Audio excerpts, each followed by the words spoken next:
Hello friends, ఎలా ఉన్నారు అందరూ? నేనైతే చాలా బాగున్నాను. ముందుగా simple and easy chicken curry ఎలా ప్రిపేర్ చేసుకోవాలో చూద్దాం రండి. టొమాటోస్, ఆనియన్స్, పచ్చిమిర్చి అలాగే మసాలా దినుసులు వేసి ఇలా మెత్తగా పేస్ట్ చేసుకోవాలి. తర్వాత ప్యాన్లోకి 2 స్పూన్స్ ఆయిల్ యాడ్ చేసుకొని అందులో మనం ప్రిపేర్ చేసుకున్న మసాలాని యాడ్ చేయాలి.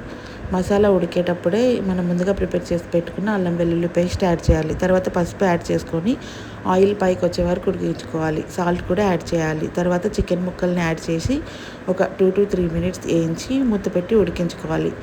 పైన కొబ్బరి పౌడర్ని యాడ్ చేయాలి. కొబ్బరి పౌడర్ ముందుగా కూడా యాడ్ చేసుకోవచ్చు. తర్వాత చికెన్ మసాలా యాడ్ చేసి చికెన్ మసాలా అలాగే ధనియాల పొడి యాడ్ చేయాలి. యాడ్ చేసి మూత పెట్టుకొని ఒక 5 to 10 మినిట్స్ ఉడికించుకొని మనం మసాలా ప్రిపేర్ చేసుకున్నాం కదా, ఆ మిక్సీలో వాటర్ యాడ్ చేసుకొని అవే అందులో యాడ్ చేయాలి. తర్వాత పెప్పర్ పౌడర్ యాడ్ చేసుకోవాలి. అంతే, ఫైనల్గా chicken curry ready. Do follow for Shravani Chaitu diaries.